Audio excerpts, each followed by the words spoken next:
আয়নার সামনে দাঁড়িয়ে চোখে চোখ রেখে আল্লাহ চাইলে তো আমাকে মায়ের পেট থেকেও নিয়ে যেতে পারতেন, দুনিয়াতে আসার আগেও তো নিয়ে যেতে পারতেন, দুনিয়াতে আসার পরও তো বড় হওয়ার আগে নিয়ে যেতে পারতেন। আল্লাহ আমাকে রাখলেন তো রাখলেন কেন? নিশ্চয়ই কোনো একটা বিশেষ কাজ আল্লাহ আমার থেকে আশা করছেন। না হয়তো আমাকে রাখার কোনো প্রশ্নই আসে না। চাকরি করলে বেতন দেয়, এটাই তো নিয়ম। আপনি আমি তো চাকরিই করছি না, 5 ওয়াক্ত নামাজও ঠিক মতো পড়ি না, কিন্তু রব্বুল আলামিন তো রিজিকের বেতন দেওয়া বন্ধ করছে না। ফজরের নামাজ ঘুমের মধ্যে চলে গেল, ঘুম থেকে উঠার আগে আল্লাহ তাআলা ঘরের মধ্যে নাস্তার রিজিকের ব্যবস্থা করে দিচ্ছেন। সুবহানাল্লাহ। আল্লাহর জমিনে দাঁড়িয়ে আল্লাহর হাজারো হুকুম অমান্য করে যাচ্ছি, অনেক গুনাহের কাজ করতে গিয়ে যেখানে বুক আমাদের কম্পিত হয়েছে, মানুষ দেখে ফেলবে বলে এই ভয়ে, এই চিন্তায় টেনশন বেড়ে গিয়েছিল। ওই রকম অপরাধ যেটা বন্ধু দেখে নাই, পরিবার দেখে নাই, তখনও তো সেই অপরাধ করতে রব তো দেখেছিল, রব তো দেখেছে। আমার রব তো আমাকে কারো কাছে ধরা খাওয়াই দেয় নাই, আমার ইজ্জতকে রক্ষা করেছেন। বরঞ্চ এখনো পর্যন্ত হাজারো অপরাধের কথা সত্তার হয়ে রব্বুল আলামিন চাদর দিয়ে গুনাহগুলোকে ডেকে সসম্মানে ইজ্জতের সাথে এলাকায় বসবাস করার সুযোগ করে দিচ্ছেন। সুবহানাল্লাহ। চাকরি করছি না আমরা 10 ভাগের 1 ভাগ, কিন্তু তিনি বেতন দিচ্ছেন 10 ভাগের 100 ভাগ। চাকরি করার মতো করি নাই, কিন্তু তিনি সীমাহীন বেতন দিয়েছেন। আশা করি আমি বোঝাতে সক্ষম হব, আমার জায়গায় আমি চেষ্টা করছি, আল্লাহ পাকের ইচ্ছা। চাকরি করি নাই, বেতন পাচ্ছি। আরেকটু জোরে। ডাকি নাই ডাকার মতো, কিন্তু না ডাকলেও সাড়া পাচ্ছি। দেওয়ার মতো কিছু দিই নেই, কিন্তু তিনি রহমতের উপর রহমত দিয়ে যাচ্ছেন। এবার আওয়াজ দিয়ে বলুন, সমস্ত মেজারমেন্ট কার? সমস্ত ডিসিশন কার? সমস্ত মেনটেইন কার? কোন আল্লাহ? যিনি ভালো করে জানেন, যিনি ভালো করে জানেন কার কখন কোন মুহূর্তে কি দরকার, কতটুক দরকার, কি পরিমাণ দরকার। সুবহানাল্লাহ। ওনার জ্ঞানে সবকিছুরই জানা আছে। এবার আমি যেদিকে আপনাদেরকে নিয়ে যেতে চাচ্ছি একটু খেয়াল করেন। আল্লাহর সৃষ্টিতে ফেরেশতাও আছে, আমরাও আছি। বলেন না ভাইয়া, আছি না আমরা? ফেরেশতা হচ্ছে আল্লাহর সৃষ্টিতে এমন একটি জাত যেটার জীবনে গুনাহ বলতে কোনো শব্দই নেই।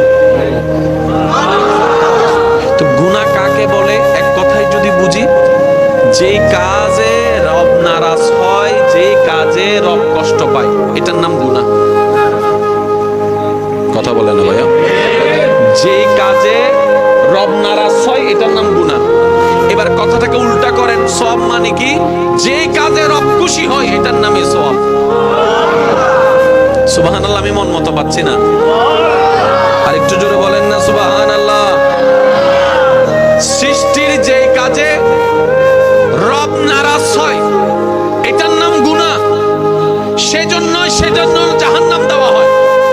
গুনার কারণে জাহান্নাম নয়, রব নারাজ হয়েছেন বলে জাহান্নাম হয়েছে। এবার কথাটাকে যদি উল্টা করেন, জান্নাত কিভাবে পাবেন? এক কথায় উত্তর, জান্নাত কে পাবে? শুনে রাখুন, মনে রাখবেন, রব যার উপর খুশি হবে, জান্নাত তার কাছে। রব খুশি মানি জান্নাত, রব নারাজ মানি জাহান্নাম। একটু জোরে বলতে হবে, রব খুশি মানি, জোরে বলেন, রব খুশি মানে, রব নারাজ মানি। এই কথা এতটুক যারা বুঝতে পেরেছেন তারা একবার বলেন মারহাবা। ফেরেশতা এমন একটা সৃষ্টি যাদের জীবনে গুনাহ বলতে কোনো শব্দই নাই। গুনাহ মানে আল্লাহকে নারাজ করার কোনো কাজই করে নাই। এবার সেই ফেরেশতার প্রতিদ্বন্দ্বিতাতে যদি আমরা আমাদেরকে রাখি, দেখবেন যে ফেরেশতার সামনে টিকার কোনো কোয়ালিটি আমাদের কাছে নাই। সেই কত হাজার কোটি বছর আগে আল্লাহ তাআলা ইসরাফিলকে বললেন, ইসরাফিল সিংহা নিয়ে দাঁড়ায় থাকো, আমার হুকুমের অপেক্ষা করো। তুমি বাঁশি দেওয়ার সাথে সাথেই কিয়ামত সংঘটিত হয়ে যাবে। ইসরাফিল ফেরেশতা এখনো সিংহায় হাতে নিয়ে। আরেকটু আসতে বলবেন না সুবহানাল্লাহ? আমি শুধু বুঝাতে চাচ্ছি আল্লাহর আদেশ পালনের ক্ষেত্রে ফেরেশতারা কেমন শ্রদ্ধাশীল, কত সিনসিয়ার। আল্লাহ শুধু বলেছেন দাঁড়ায় থাক, এখনো দাঁড়ায় আছে, সিংহাকে নিয়ে দাঁড়ায় আছে। ও ইসরাফিল ফেরেশতা, আমরা তো জানি ইমাম মাহাদি না আসলে কিয়ামত হবে না। আমরা তো জানি ঈসা না আসলে, ঈসা নবী না আসলে কিয়ামত এখনো তো আসে নাই। আপনি একটু বসেন। ইসরাফিল উত্তর দিবে, রব তো আমাকে বসার অনুমতি দেয় নাই। সুবহানাল্লাহ। কিয়ামত কখন আসবে কি আসবে না সেটা আমার দেখার বিষয় নয়। আমি ইসরাফিল তো তাকাই আছি আমার রবের হুকুমের দিকে, আমার রবের হুকুমের দিকে। সুবহানাল্লাহ। আমার রব হ্যাঁ বললে হ্যাঁ, আমার রব না বললে না। রবের হুকুমের 1 ইঞ্চি বাইরেও যাব না, 1 ইঞ্চি ভিতরেও যাব না, সামনেও যাব না, পিছনে যাবে না। এটা হচ্ছে আল্লাহর একটা ফেরেশতার অবস্থা। এবার সেটার প্রতিদ্বন্দ্বিতে যদি আপনি আমাকে রাখেন, আমি আপনাকে রাখি, রেজাল্টটা কি দাঁড়ালো? রব বলেছেন বান্দা 5 ওয়াক্ত নামাজ পড়ো। আপনার আমার সেখানে কোনো অস্তিত্বই নেই, খবরই নেই, খেয়ালই নেই। বান্দা ভুলে যাবে বলে কাজের ফাঁকে আল্লাহ তাআলা, আমার বান্দা হয়তো টাইমের কথাটা মনে রাখতে পারবে না, ঠিক টাইমে এসে নামাজটা পড়তে পারবে না, সময় চলে যাবে। বান্দার যেন ভুল না হয় সেজন্য আল্লাহ তাআলা ফের আপনার মুয়াজ্জিনের মাধ্যমে আজান, ডাক, স্মরণের ব্যবস্থা করে দিয়েছেন।